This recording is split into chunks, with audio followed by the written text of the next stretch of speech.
Shalom semuanya, dengar ya suaraku? Oke.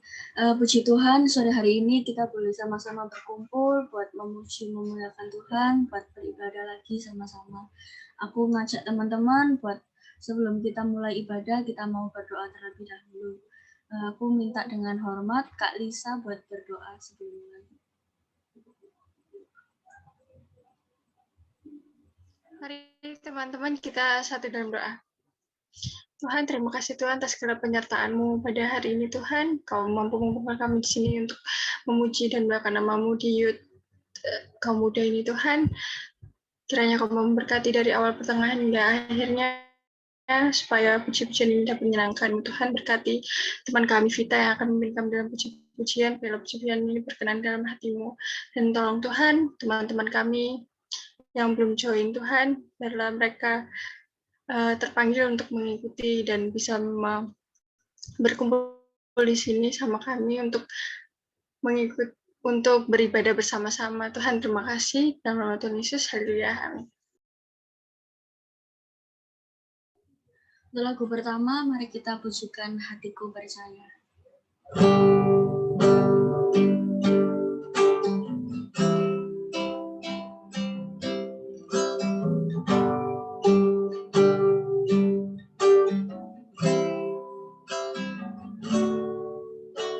Saat ku tak melihat jalanmu, saat ku tak mengerti rencanamu, namun tetap ku pegang janjimu. Pengharapanku hanya padamu. Satu kali lagi dari awal.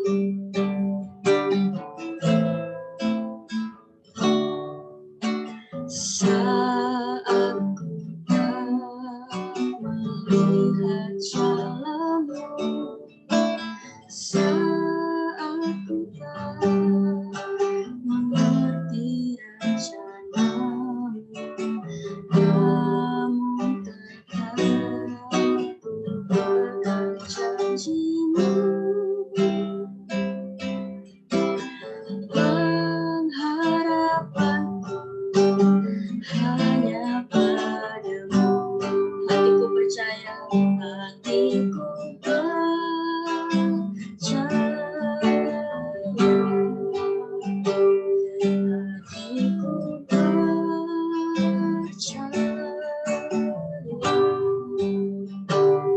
hatiku percaya.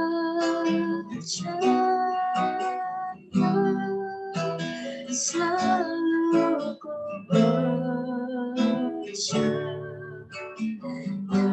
Sama-sama kita mulai dari awal. Katakan, saat aku tak melihat jalanmu, saat ku tak melihat jalanmu, saat ku tak mengerti rencanamu, namun tetap ku pegang janjimu. Pengharapanku hanya padamu.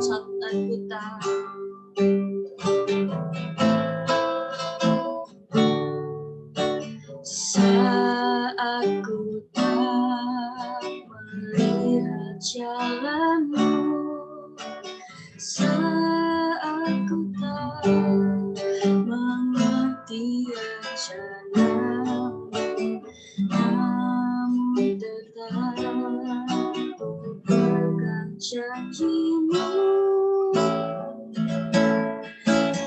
Pengharapanku hanya padamu. Hatiku percaya, hatiku percaya, hatiku percaya, hatiku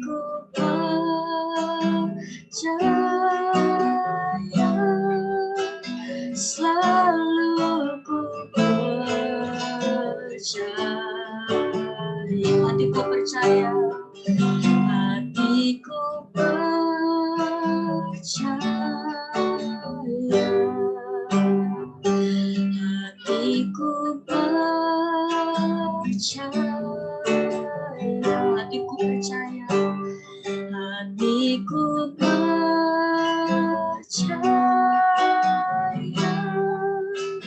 selalu ku percaya,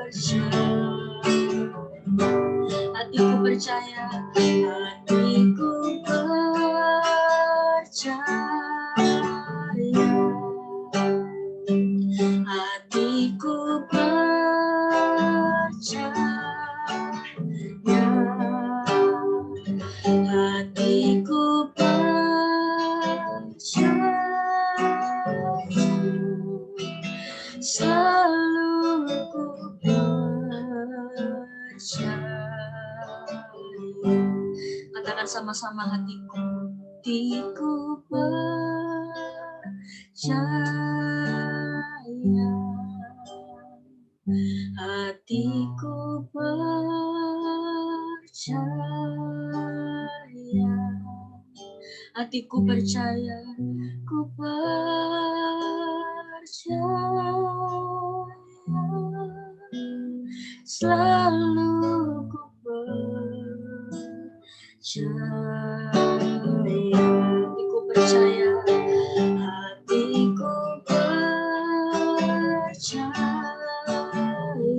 hatiku percaya, katakan, hatiku percaya,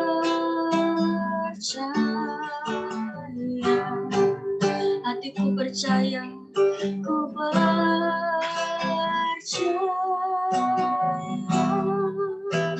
selalu ku percaya,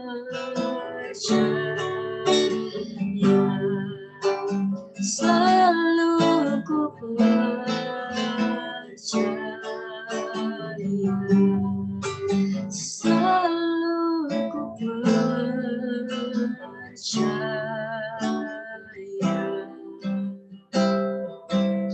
Mari sama-sama kita satukan hati kita. Mari kita mengarah sama-sama kepada Tuhan malam hari ini sebagai ungkapan syukur kita kalau kita boleh ada sampai saat ini, sebagai pujian kita kalau kita mengucap syukur kepada Tuhan bahwa kita masih diberi kesempatan untuk hidup sampai dengan hari ini. Terima kasih Tuhan.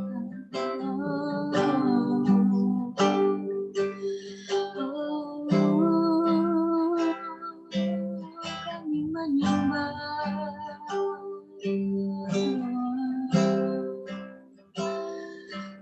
Terima kasih Tuhan.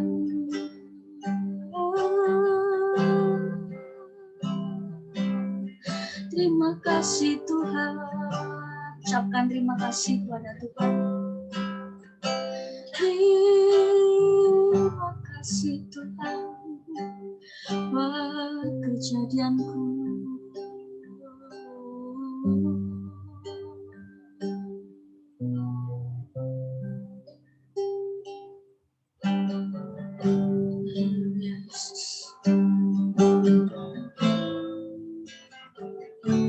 Seperti sayang haus, rindu aliran sungaimu,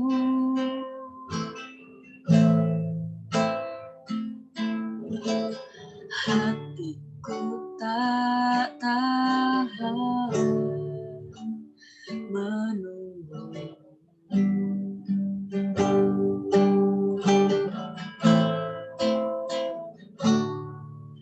Bagai tanah gersang menanti datangnya hujan,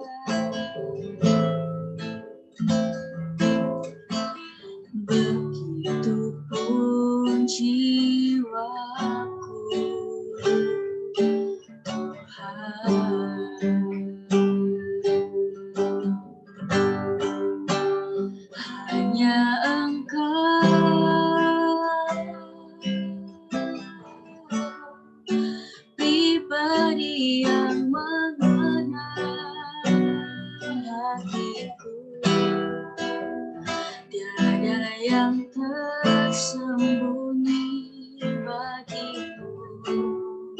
Seluruh isi hatiku kau tahu, dan bawaku untuk lebih dekat lagi padamu. Tinggal dalam indahnya dekapan kasih-Mu.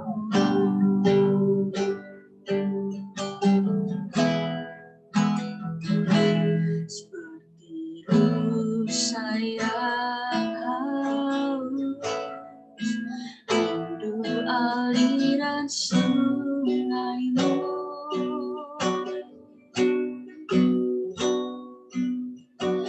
Hatiku tak tahan menunggu, katakan bagai tanah gersang. Oh, bagai tanah gersang yang nanti datangnya hujan.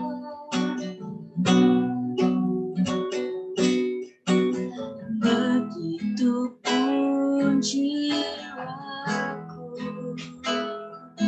Tuhan.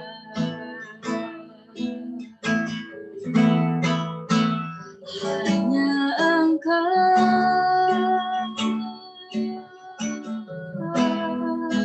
pribadi yang mengenal hatiku. Tiada yang tersembunyi bagimu. Seluruh isi hatiku kau tahu, dan bawaku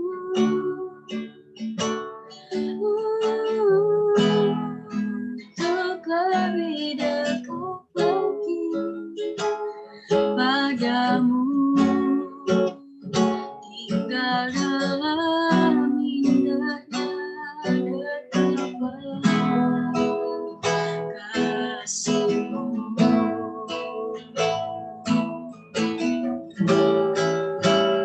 Hanya Engkau,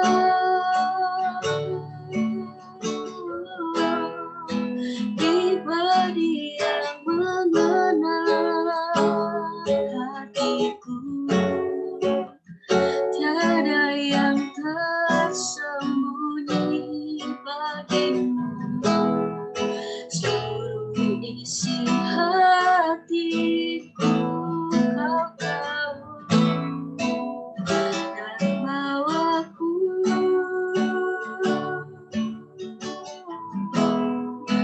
untuk lebih dekat lagi padamu. Tinggal dalam indahnya dekapan kasih-Mu. Ku mau tinggal, Tuhan, tinggal dalam indahnya dekapan kasih-Mu. Ku mau tinggal, Tuhan, tinggal dalam indahnya dekapan kasih-Mu.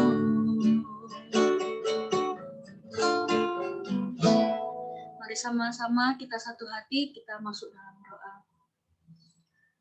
Ya benar Tuhan, sungguh kami menginginkan tinggal bersama dengan Engkau. Sungguh kami rindu tempat pelataran-Mu.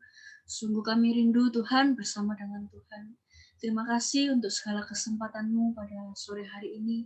Kami boleh berkumpul bersama-sama untuk mendengarkan firman-Mu, juga boleh menyenangkan hati-Mu Tuhan lewat puji-pujian yang kami naikkan. Kami bersyukur, kami berterima kasih. Kiranya Tuhan beracara atas ibadah kami daripada awal pertengahan hingga akhirnya. Dan kiranya Injil-Mu Tuhan boleh diberitakan sejelas-jelasnya sehingga kami yang menerima boleh mendapatkan rema daripada Tuhan, dan rema tersebut Tuhan boleh menjadi pegangan bagi kehidupan kami. Tutup bungkus dengan darah-Mu. Kami berdoa bagi Tante Nur Tuhan yang menyampaikan firman-Mu, kiranya Tuhan menambah-nambahkan hikmat akal budi, Tuhan juga memberkati di dalam keluarganya, dalam pekerjaannya, juga dalam pelayanannya Tuhan. Kami bersyukur memiliki Allah seperti Engkau. Di dalam nama Tuhan Yesus, haleluya, amin. Saya kembalikan kepada Tante Nur.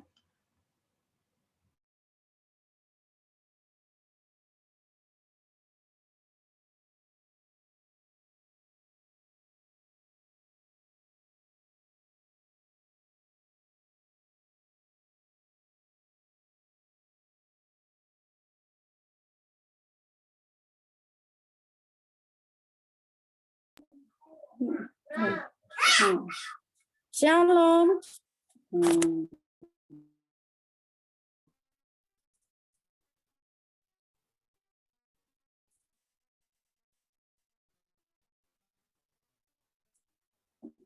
Saya enggak digambar sing hadir ngene iki. Sampai terus ramai kita. Terus ya. Wes.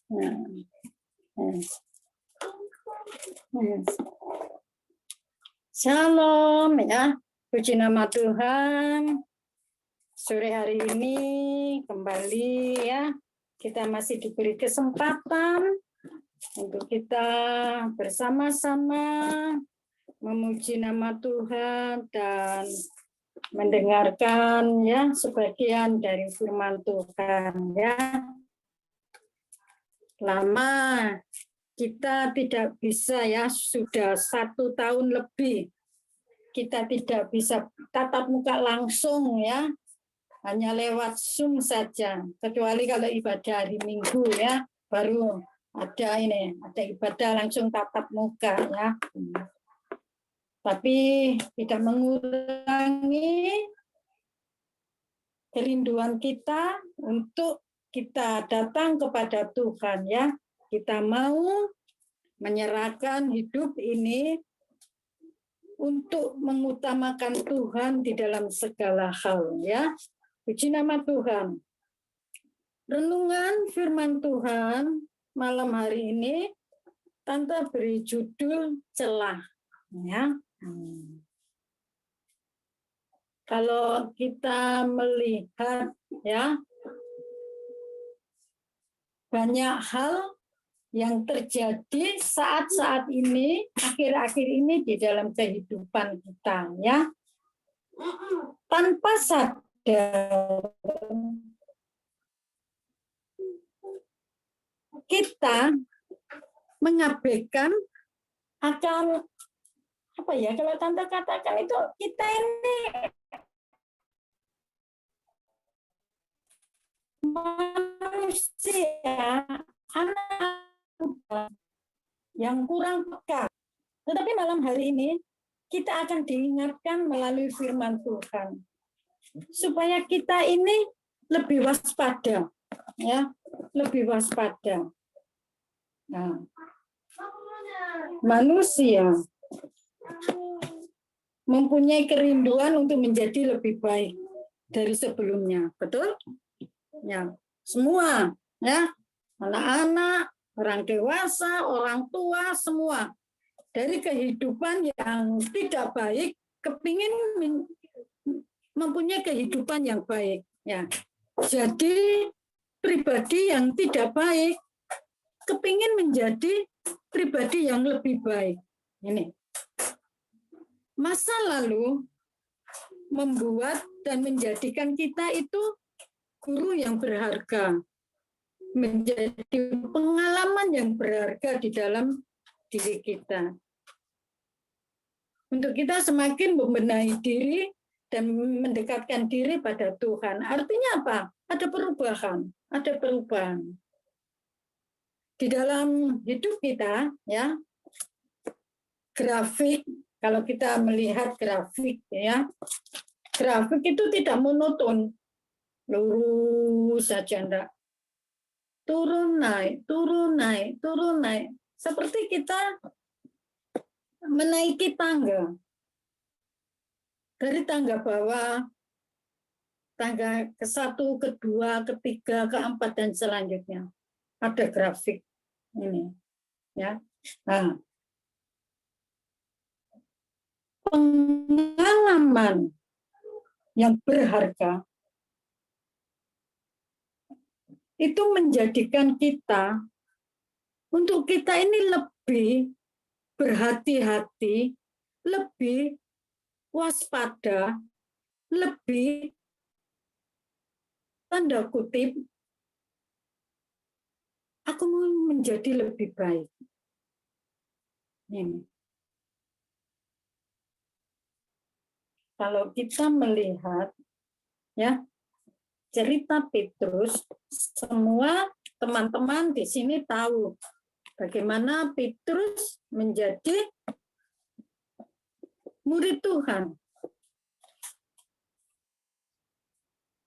Petrus sebelum menjadi pengikut Kristus, dia sebagai penjala ikan.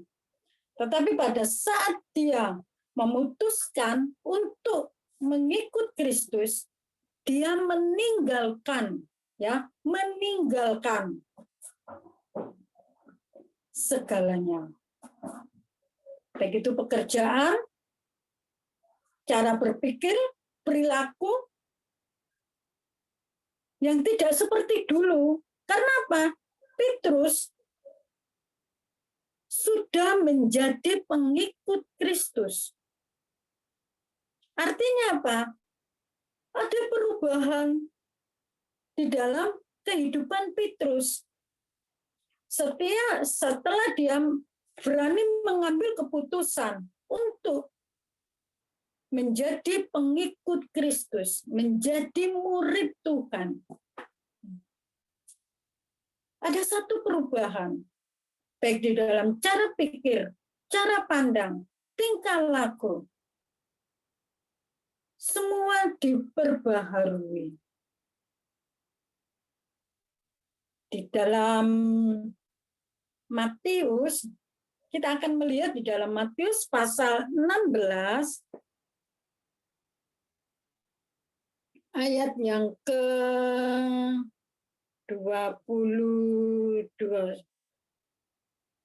Bentar ya. Nah, Tante bacakan di dalam ayat 21. Matius pasal 16 ayat yang ke-21 ya.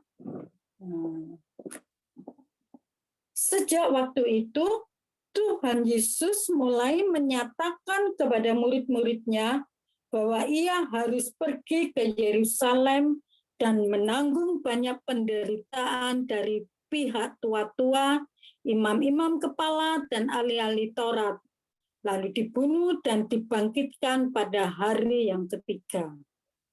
Tetapi ayat yang ke-22, Petrus menarik Tuhan Yesus ke samping dan menegur dia, katanya, Tuhan, kiranya Allah menjauhkan hal itu. Hal itu sekali-kali takkan menimpa engkau. Amin. Dari sini, ya. Tuhan Yesus berkata, ya, dia menyatakan kepada murid-muridnya, dia bercerita nanti bahwa anak manusia akan menderita, ya, seperti itu. Dan dia berkata juga pada waktu itu para imam-imam juga yang ada di sekitar itu. Dia menyatakan bagaimana penderitaannya nanti. Tetapi Petrus mendengar perkataan Tuhan Yesus, dia langsung, Tuhan, nah, istilahnya itu menarik. Tuhan, jangan ngomong begitu. Nah, seperti itu. Seakan-akan Petrus ini membela Tuhan Yesus. Seakan-akan di dalam ayat yang ke-22 kita perhatikan, coba saudara-saudara juga menyimak ya di dalam Alkitabnya, di dalam ayat yang ke-22 dikatakan, Tetapi Petrus menarik Tuhan Yesus ke samping dan menegur dia. Katanya, Tuhan, kiranya Allah menjauhkan hal itu. Hal itu sekali-kali takkan menimpa engkau. Nah, seakan-akan apa yang telah diucapkan Tuhan Yesus barusan itu ada pembelaan di dalam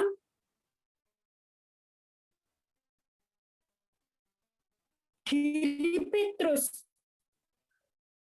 Tuhan, seakan-akan ini menurut pemikiran Petrus jangan sampai terjadi. Nah, ini tidak akan terjadi, Tuhan. Menurut pemikiran Petrus,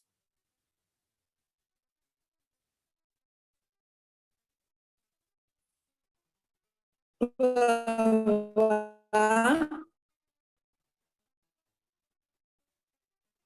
Tuhan Yesus itu Allah yang kuasa. Kenapa? Dia Allah yang berkuasa. Dia sanggup melakukan segala perkara.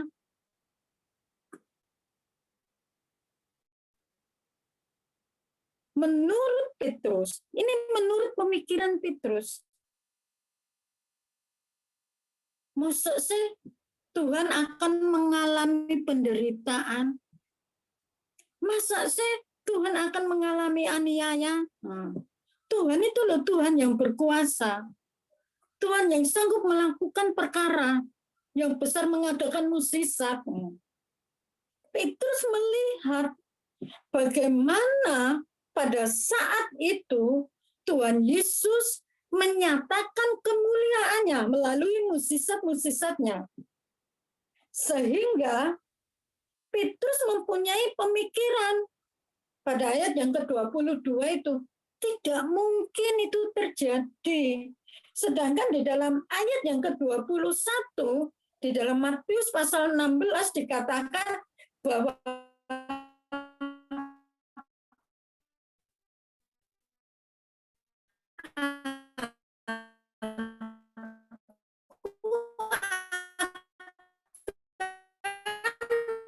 Tuhan Yesus tidak akan terjadi. Seakan-akan membela. Secara logika. Kita berbicara kepada logika. Kita pakai logika. Ya. Menurut kalian, menurut kita, apa salah dalam pembelaan Petrus itu tadi?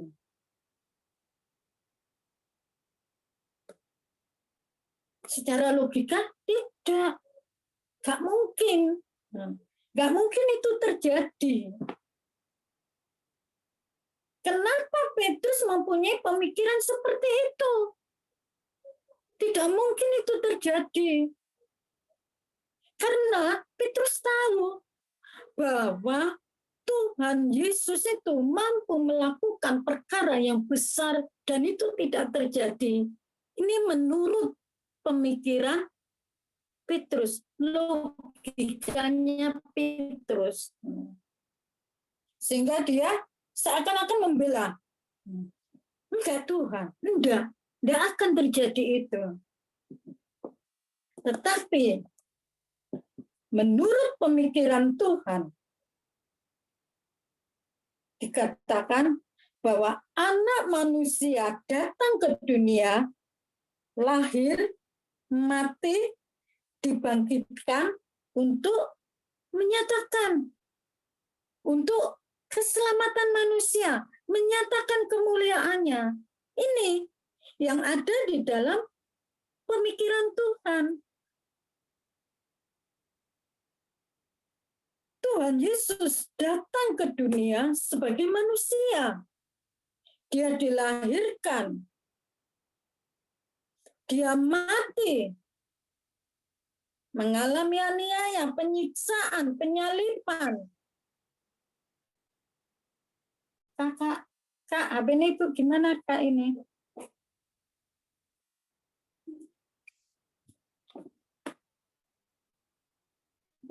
Ini apa baterai ini? Sudah.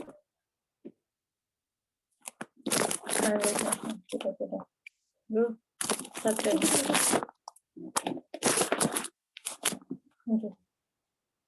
Maaf ya, saudara. Maaf. Kok tulis? Ya, maaf ya. Nah, Tante ulangi lagi ya. Menurut pemikiran Tuhan Yesus datang ke dunia, dia lahir sebagai manusia. Dia mengalami penderitaan, siksaan, disalib, mati, dan dibangkitkan untuk menyelamatkan manusia. Ini tujuan Tuhan Yesus datang ke dunia. Tuhan ingin menyatakan kemuliaannya kepada dunia, bahwa Tuhan adalah Raja dari segala raja, Allah dari segala Allah, dan Dia Tuhan yang berkuasa. Ini tujuan Tuhan Yesus datang ke dunia. Dia akan mengalami siksaan, dia akan mengalami aniaya untuk menyelamatkan saudara dan saya. Tetapi pada saat Tuhan Yesus berkata di dalam ayat yang ke-21 dan 22, seakan-akan Petrus ini membela diri. Karena apa? Dia tidak tahu tujuan Tuhan Yesus yang sesungguhnya. Sehingga di dalam ayat yang ke-23 dikatakan, ya, Anda bacakan ayat yang ke-23 sebentar. Maka Tuhan Yesus berpaling dan berkata kepada Petrus, "Enyalah iblis, engkau suatu batu sandungan bagiku, sebab engkau bukan memikirkan apa yang dipikirkan Allah, melainkan apa yang dipikirkan manusia." Nah, sehingga Tuhan Yesus marah kepada kepada Petrus. Dan dikatakan Tuhan Yesus menegur Petrus. Maksudnya Tuhan Yesus menegur iblis yang sudah merusak pikiran Petrus pada saat itu.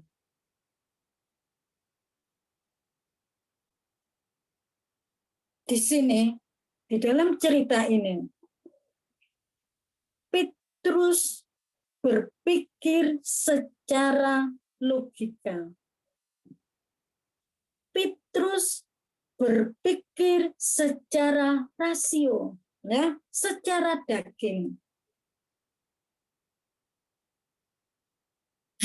Tetapi Tuhan Yesus berkata apa?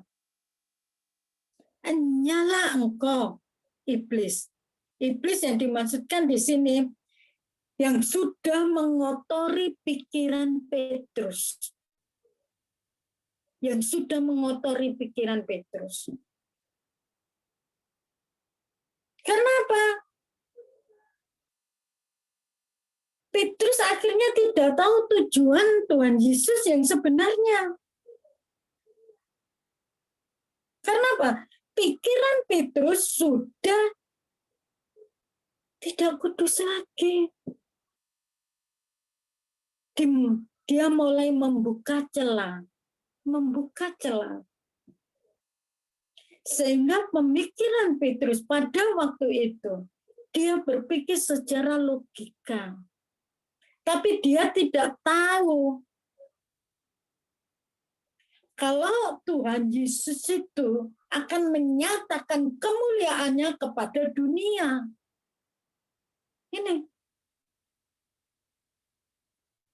Ini yang dialami oleh Petrus. Pada saat itu, Dia tidak tahu tujuan Yesus yang sesungguhnya. Dia tidak tahu. Di sini Petrus belajar bahwa pikiran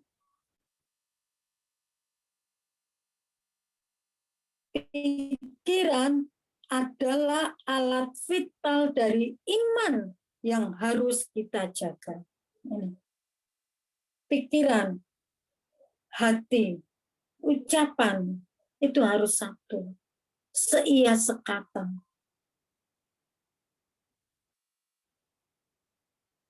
Dikatakan di dalam Ibrani, iman tanpa perbuatan adalah mati.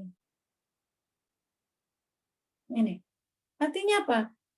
Kalau kita beriman, ya, beriman, kita mempercayai, percaya bahwa Tuhan Yesus adalah juru selamat, bahwa Tuhan Yesus sanggup menolong. Saya percaya, ini, percaya. Hati, mulut, pikiran, itu satu. Ini yang dikatakan iman.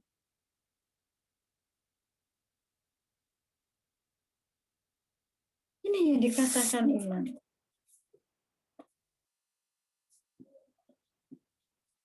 Petrus sudah membuka celah di dalam benaknya, di dalam pikirannya. Dia lupa kalau Tuhan Yesus akan menyatakan kemuliaannya. Tuhan Yesus akan mengalami penderitaan itu. Dia lupa. Karena dia berpikir secara rasio. Dia berpikir secara daging. Seringkali tanpa sadar, kita juga sudah membuka celah buat iblis. Tanpa sadar, celah apa yang kita sudah buka untuk iblis? Mungkin lewat waktu.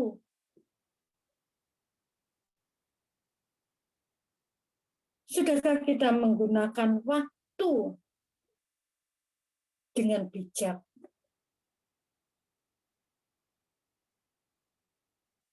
Waktu 24 jam dalam sehari.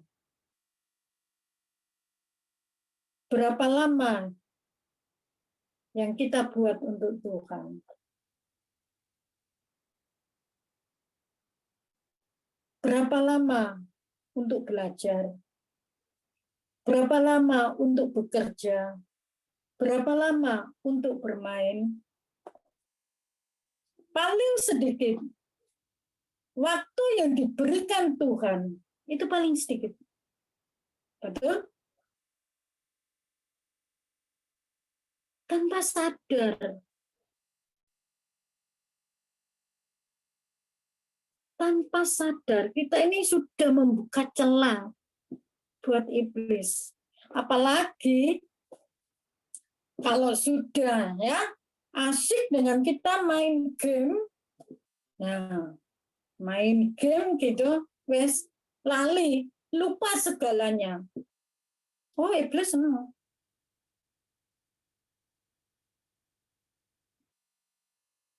Pada saat kita nonton TV, ya, televisi lagi seru-serunya, bisa kita lupa juga. Itu yang juga pernah Tante alami. Tapi kita belajar pada malam hari ini. Kita diingatkan, jangan sedikit pun membuka celah buat iblis. Jangan. Kalau kita membuka celah buat iblis, maka iblis ini akan memenuhi ini loh di dalam diri kita. Seakan-akan itu tidak ada waktu untuk yang lainnya. Nih, iblis itu pinter.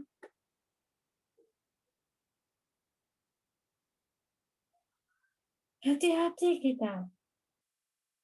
Itu tanpa sadar, kita itu kerjakan setiap hari itu.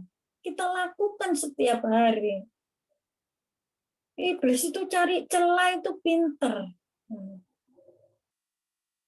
Nanti pada saat, ayo, waktunya beribadah, waktunya kita bersekutu, ngantuk. Tuh. Nggak taunya, ada tamu. Wah, wes, gak jadi beribadah, gak jadi doa. Iblis itu pinter. Gitu. Kita harus waspada. Ya.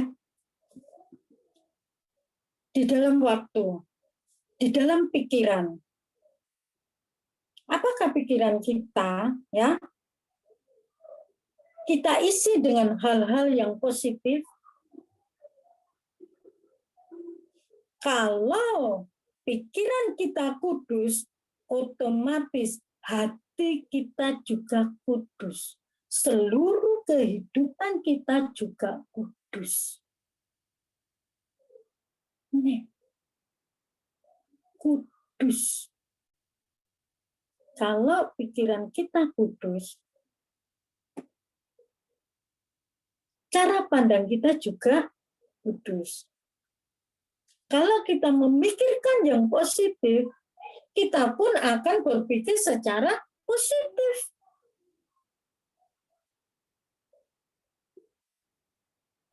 Kita tidak akan ngomong, wah, iya, ternyata anak itu seperti ini loh, gini. Nah, itu beda sudah ceritanya. Tapi kalau kita mempunyai pemikiran yang positif, otomatis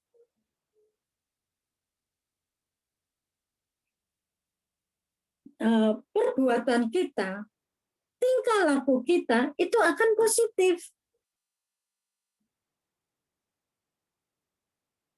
Kita akan ini ya, melihat contoh.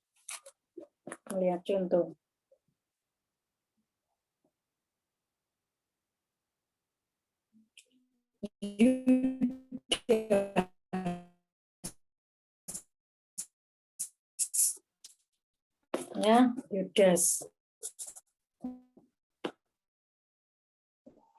Bagaimana Yudas menjadi pengikut dan dipercaya sebagai bendahara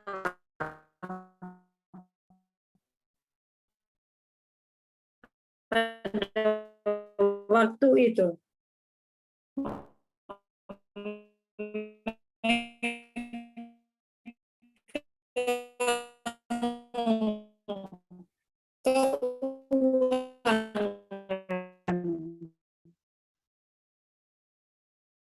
Karena pikirannya tidak membuka jelas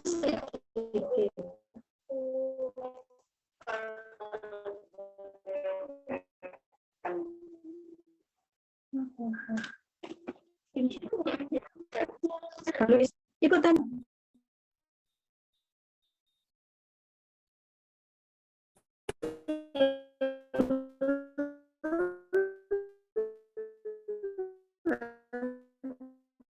iya apa ya suaranya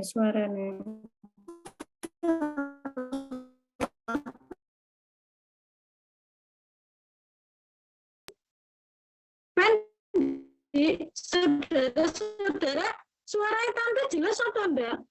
Priscilla ini gimana, Kak? Halo? Sekarang agak nggak terlalu sih, Tante.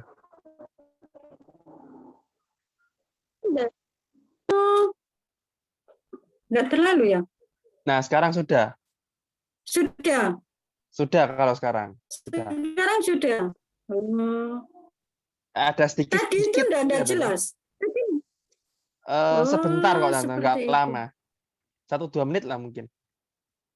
Oh. Ya, maaf ya. Maaf, maaf. Nggak apa-apa, Tante. Ya.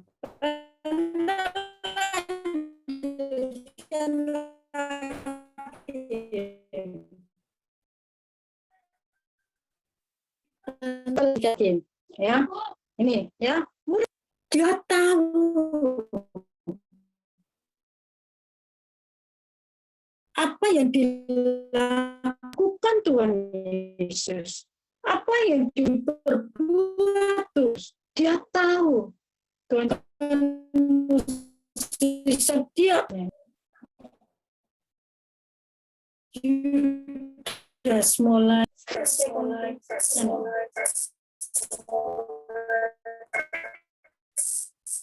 matikan dulu.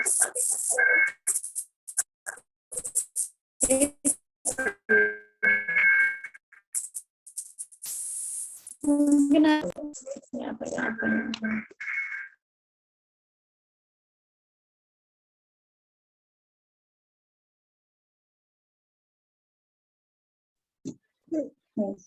Halo, dengar ya? Dengar, Tante, dengar. Ya, gitu kan, ya. Nah, ini Yudas ya. Yudas mulai membuka celah.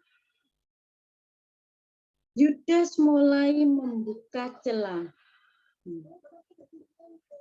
Mulai membuka celah. Dengan apa? Menjual, ya. Gak bisa, menjual Tuhan Yesus kepada imam-imam.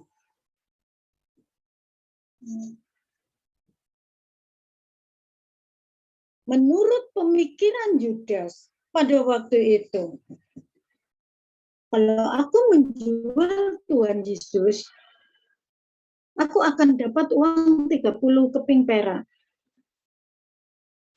Menurut pemikiran Yudas, pasti Tuhan itu tidak akan ditangkap, tidak akan diadili. Menurut pemikiran Yudas. Karena menurut pemikiran Yudas, Tuhan itu berkuasa kok. Aku tahu. Tuhan akan menyatakan kuasanya itu. Sehingga dia tidak ditangkap. Ini menurut pemikiran Yudas.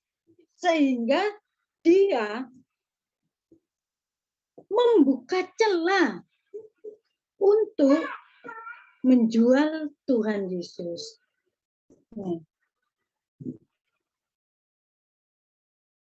Tapi apa yang terjadi?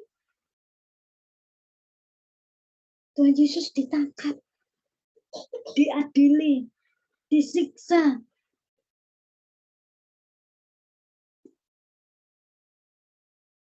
Di dalam Matius dikatakan itu sebagai penggenapan firman Tuhan. Dan Tuhan sendiri yang akan menyatakan kemuliaannya. Setelah Tuhan Yesus ditangkap, diadili, mulai Yudas bingung, mikir, loh, kok bisa Tuhan tidak melawan? Kenapa? Tuhan kok mau aja diadili, ditangkap? Tuhan kan bisa melakukan sesuatu untuk dirinya, untuk pembelaannya. Menurut Yudas seperti itu. Tetapi Tuhan tidak mau. Semua yang terjadi itu penggenapan. Penggenapan firman Tuhan. Yang dialami oleh Tuhan Yesus. Dia mati, disalib, untuk menebus dosa kita. Sebagai penggenapannya. Ini loh.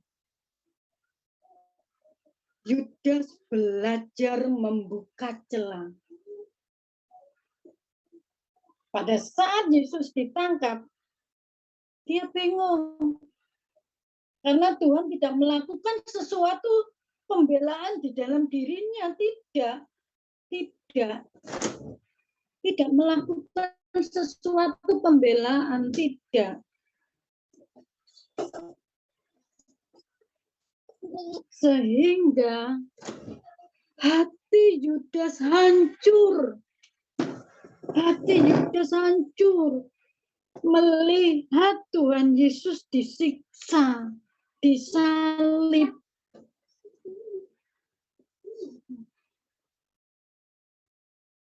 Dan akibatnya kalau kita membaca ya di dalam ayat selanjutnya itu mengenai Yudas, dia mati bunuh diri.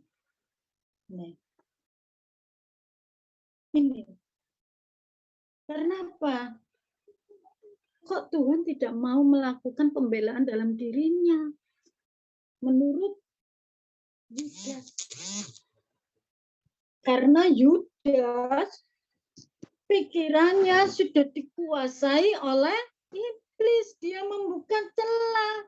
Menurut pemikiran Yudas, kalau Tuhan ditangkap, pasti Tuhan akan membela diri. Tapi tidak terjadi. Tidak terjadi itu. Ini loh. Tante katakan ya, jangan membuka celah. Jangan beri kesempatan kepada iblis. Jangan. Jangan. Kalau kita sudah membuka celah untuk iblis, waduh, otomatis ya kehidupan kita ini, cara pikir kita, cara ngomong kita, ini tuh tidak bisa terkontrol, tidak bisa terkontrol. Lalu ini Kain, ya, contoh lagi Kain. Karena iri kepada Habil. Persembahan Habil diterima oleh Tuhan.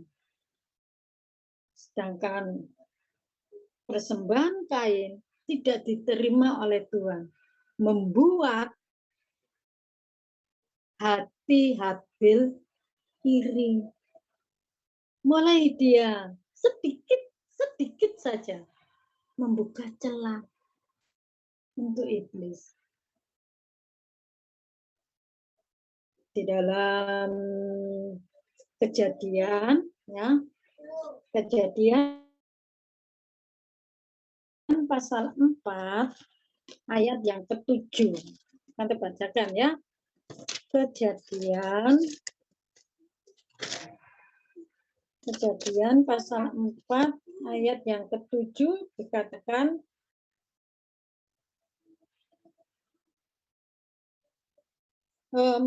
ayat yang ke-6 ya, ayat yang ke-6 dikatakan, firman Tuhan kepada Kain, mengapa hatimu panas dan mukamu muram? Ayat yang ke-7, apakah mukamu tidak akan berseri jika engkau berbuat baik? Tetapi jika engkau tidak berbuat baik, dosa sudah mengintip di depan pintu. Ia sangat menggoda engkau, tetapi engkau harus berkuasa atasnya. Amin. Ini jelas ya. Tidakkah engkau bisa berbuat baik? Firman Tuhan katakan. Mengapa hatimu panas? Mengapa mukamu muram? Persembahan nadimu diterima, sedangkan persembahanmu tidak. Kenapa? Mungkin ada yang salah di dalam persembahan Habil. Tapi dia tidak mau mengoreksi dirinya, tidak mau introspeksi diri. Pada saat itu, yang ada di benak Kain Mengapa persembahan Habil diterima oleh Allah? Sehingga dia mulai membuka celah untuk iblis. Ada dendam, iri, tak suka kepada adiknya. Ayat yang ke-7 dikatakan, dosa sudah mengintip di depan itu. Ia sangat menggoda engkau, tetapi engkau harus berkuasa atasnya. Artinya apa? Kalau kita sudah membuka celah untuk iblis, iblis yang berkuasa di dalam diri kita.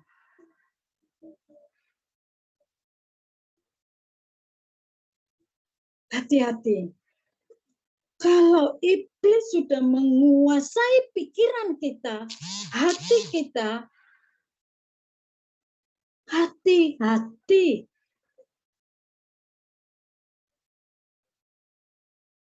Dikatakan, ia sangat menggoda engkau, tetapi engkau harus berkuasa atasnya. Nih. Dosa menguasai kehidupan kita. Iblis menguasai hidup kita. Oleh sebab itu, kita belajar bersama-sama. Jangan memberi kesempatan kepada iblis. Ya. Kalau kita membaca di dalam Kejadian pasal 4 ya sampai selanjutnya itu akhirnya Kain diusir.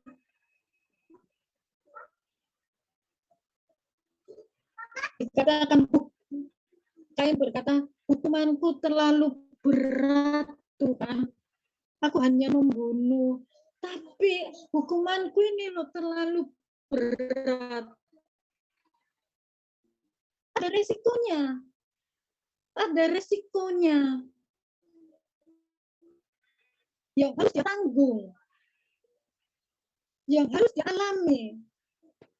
Sama jika kita membuka celah sedikit untuk iblis, kalau kita tidak bisa menguasai diri kita, tetapi iblis yang menguasai pikiran dan hati kita, ada risikonya, ada akibatnya. Kita akan menanggungnya. Nih.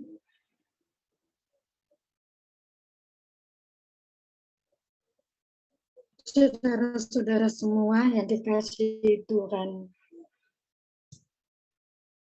kembali ya, firman Tuhan malam hari ini mengingatkan kita. Biarlah kita mau ya sebagai pemuda-pemuda Kristus, sebagai tiang-tiang gereja, sebagai murid-murid Tuhan, umat pilihan Allah, kita bawa nama Tuhan di dalam kehidupan kita.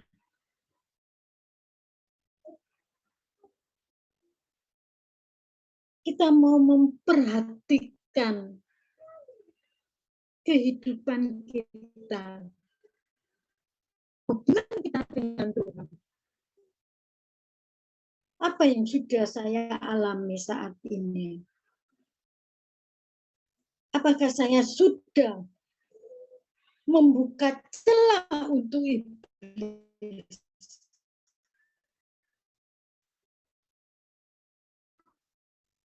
Apakah hidup saya sudah seturut dengan firman Tuhan? Hanya kita yang tahu. Kita pribadi yang tahu. Ingat, iblis ini ada di sekitar kita.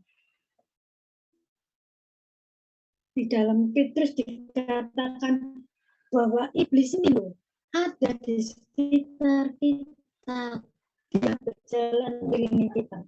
Hati-hati, hati-hati, hati-hati. Buka hati kita. Buka. Untuk Roh Kudus menguasai di dalam diri kita. Dan jangan memberi kesempatan kepada bila kita mau memegang ya, perkataan Tuhan di dalam hidup kita dan selalu memperkatakan firman Tuhan, maka hidup kita jauh lebih indah di hadapan Tuhan. Di nama Tuhan. Renungan firman Tuhan malam hari ini sampai di sini, dan biarlah setiap firman Tuhan yang sudah kita dengar boleh menjadi kekuatan dalam diri kita, membenahi hidup kita, memperbarui pikiran hati kita untuk kita semakin kudus di hadapannya. Puji nama Tuhan. Saya kembalikan kepada Ko Fendi. Tante Nur doa dulu ya, Tante. Oh ya, kita akan tundukkan kita benar.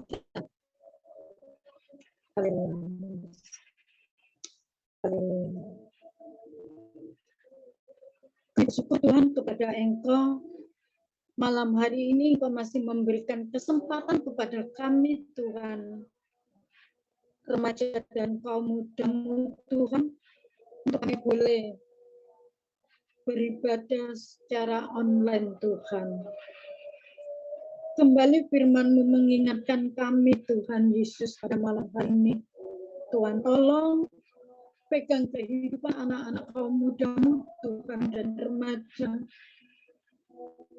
Engkau yang berkuasa, Engkau yang berotoritas Tuhan, Engkau yang berdaulat Tuhan di dalam hati dan pikiran kami anak-anak-Mu Tuhan.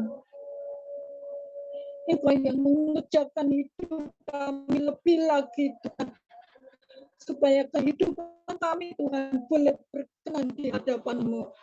Kau ampuni Tuhan, seringkali Tuhan kami melakukan hal-hal yang kurang berkenan di hadapan-Mu. Seringkali Tuhan kami kurang taat akan perkataan-Mu, tetapi malam hari ini kembali Engkau mengingatkan kami untuk kami boleh berbenah diri Tuhan di hadapan-Mu. Tolong Roh Kudus, Engkau sendiri Tuhan yang mengambil alih di dalam kehidupan kami, supaya Tuhan setiap perkataan, perilaku kami, pemikiran kami Tuhan kudus dan berkenan di hadapan-Mu. Engkau memberkati semua anak-anak-Mu yang sudah mendengarkannya, bahkan Tuhan anak-anak-Mu yang juga tidak dapat hadir atau ikut kebaktian online, Engkau memberkatinya juga Tuhan, seperti Tuhan memberkati kami. Terima kasih Tuhan Yesus, terima kasih. Kami serahkan seluruh doa kami Tuhan hanya di dalam nama Tuhan Yesus. Haleluya. Amin.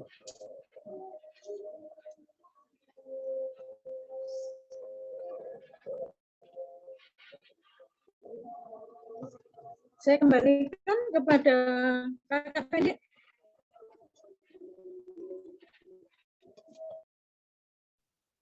Ya, terima kasih Tante.